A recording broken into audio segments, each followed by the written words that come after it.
This is me playing with the sound quality of the video that I uploaded earlier, and I'm going to link it to the video that I did so you guys can hear it better, but I'm just trying to figure out how I could take something that's been recorded and sent to me and make it louder. Fuel injector on the right side, the heart's beating like a bag of worms.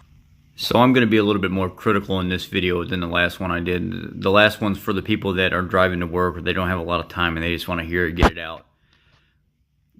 Dr. Oz is contributing this atrial fibrillation with the heart to a fuel injector, and with me being a master certified diesel mechanic, let me explain to you, a fuel injector doesn't control that aspect. It's the computer that controls that aspect, and pulse width modulates the fuel injector by the amount of amperage it sends to it, allowing it to stay open or closed based on a predetermined amount of time. Now, your body doesn't control that function with your heart. Your brain just can't say, right now, heart, stop, and it stops. It doesn't work that way. A computer can do that to a fuel injector. So pulse width modulating the on-off time is how that works. And this whole, the way they're assimilating the heart beating fast through atrial fibrillation is nowhere near how a fuel injector works. And this whole bag of worms image that he paints is just the most ridiculous image ever. I mean, I don't understand. It's almost like he's just pulling stuff out of thin air and just throwing it out there to try to make drama, you know, trying to create some kind of drama to make what he's trying to iterate a point. And it just is really ridiculous. If you actually know what a fuel injector is and what he's talking about, it makes it even more silly. And the problem with that is the blood accumulates, forms clots, and atrial fibrillation, therefore, 5 times increases the chance of you having a stroke. Oh my goodness. So there's clot in the heart, it throws it. I don't think anybody knew about that. So many people have talked about the keto diet. If you're unfamiliar with it, we've got a chart that shows you the keto diet is about 20% protein. So legumes is not part of a protein source, and that's what he's about to say right now. So just be conscious of that when people give you bad information, and this is clearly somebody that doesn't know what they're talking about. So I just wanted to add this in here real quick. Fish, grass-fed beef, beans, legumes. So I just wanted to add one more thing. Grass-fed beef is not a necessity. You can have conventional beef and be completely fine. Grass-fed beef does have a higher omega-3 content. It is a little bit healthier for you because it's fed from all natural sources instead of modified grain.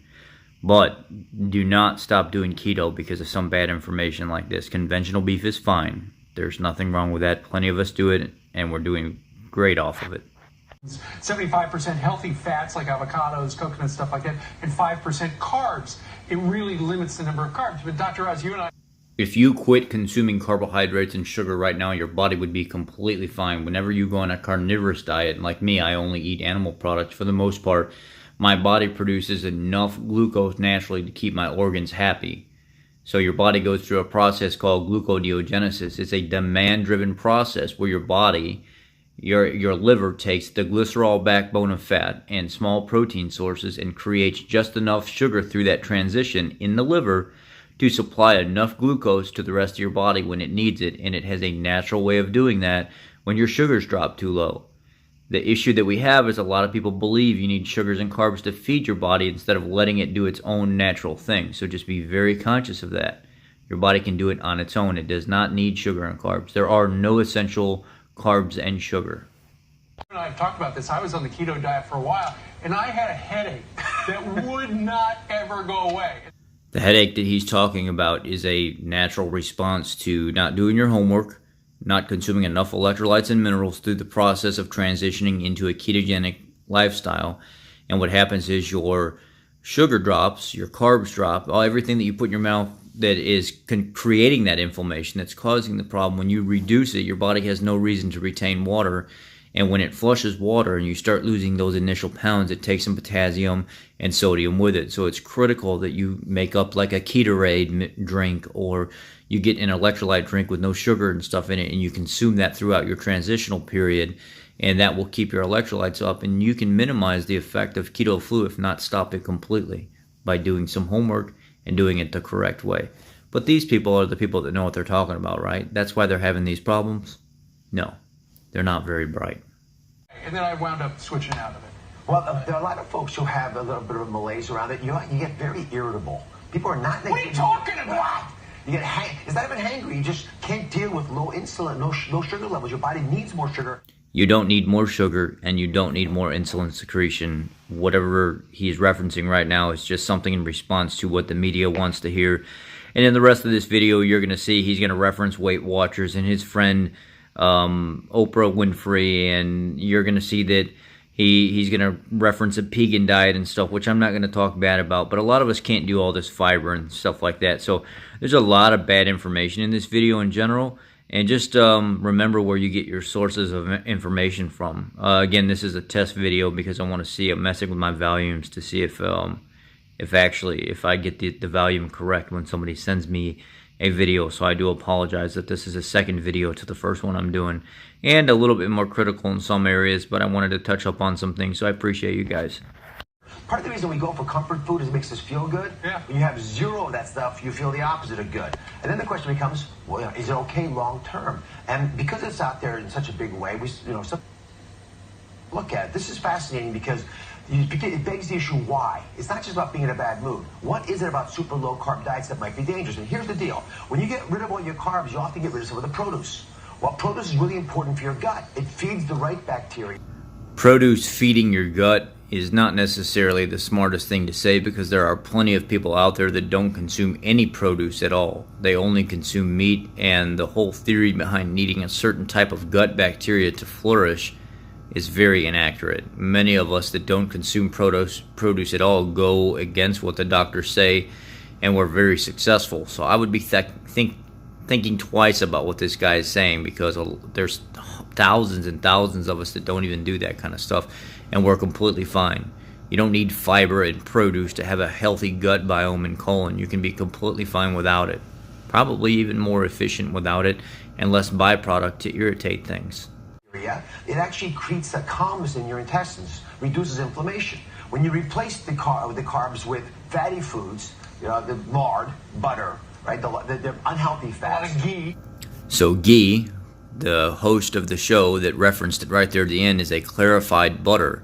And normally they do it from like grass-fed sources or something like that. They remove the basic whey out of the product, any kind of like dairy matter out of the product that would typically cause people issues, and then they can consume ghee because it's been clarified. It's been really purified and cleaned out, and they just basically remove anything that can cause the issue. So ghee is a very natural, very clean product, and it's very good to cook in. It's a saturated fat that has no double carbon bonds to it. It's very good under heat, as where the other oils are not.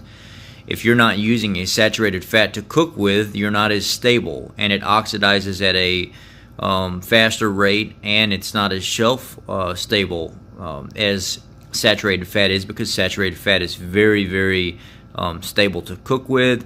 It's a great clean source of energy. I'm not saying there's no need for the other fats, but there are some people that don't even consume them and they're completely fine. So what these guys are saying right now, it's very, very inaccurate. Like a lot of ghee, right? G-H-E-E. Then you end up with pro-inflammatory hormones and conditions. So inflammation leads to irregular heartbeats because it irritates the heart muscle. The muscle itself becomes swollen. So what diet should we go for? I actually think the diet that your colleague in arms, Steve, and I have talked about is the best one. It's called the vegan diet. If it's the paleo, marries the vegan diet. So that means, A, you can be around other people, because the biggest problem... You get to eat some meat. You can replace 1 of the 3 servings of vegetables with some meat, so you can be sociable. Because the biggest problem with a good diet is you get lonely, because your friends are out there having a good... I don't know how lonely having a big old giant juicy 16, 20 ounce, 24 ounce ribeye steak is, with a nice big old juicy side of mushrooms and broccoli and cauliflower and your au jus sauce that goes with it, and maybe if you're one of them people that just want the occasional Michelob Ultra beer to go along with it, there's nothing wrong with that. That's not lonely at all, and actually most people would be envious of your meal. So again, think about what these guys are talking about right now. Not very bright. Time you can't. But the other thing is, that's much more closely mimics the Mediterranean diet, the diet that had the longest track record, thousands of years, people eating food that's relatively balanced. So I cut this segment off at the end right here because I really don't want to hear about Weight Watchers. They bring up the fact that, hey, why don't you say something about your friend from Weight Watchers real quick? Oprah, because you want to give her a little plug right now, because they're failing and they're falling on their face and they're trying to make everybody else look bad in the process, and they're coming up with all these dogmatic articles like Keto Crotch and everything else, talking about how people are failing on the keto diet because they're trying to save their ass right now, and that's just what they're going to do. Guys, Weight Watchers is the biggest money pit that you can possibly get involved with. I wish they would create an accurate Weight Watchers point scale system for people that want to continue doing Weight Watchers but incorporate keto in the process. If they would do that, you know what, I could probably get behind something like that if it was formulated and done accurately. But then again, it might be just another way for them to scam people on the regular Weight Watchers diet. So, I mean, I don't know. I mean, I think what will eventually happen is they'll start making keto meals and they'll make a Weight Watchers platform and stuff like that. So we'll see. I mean, Weight Watchers platform tailored to keto.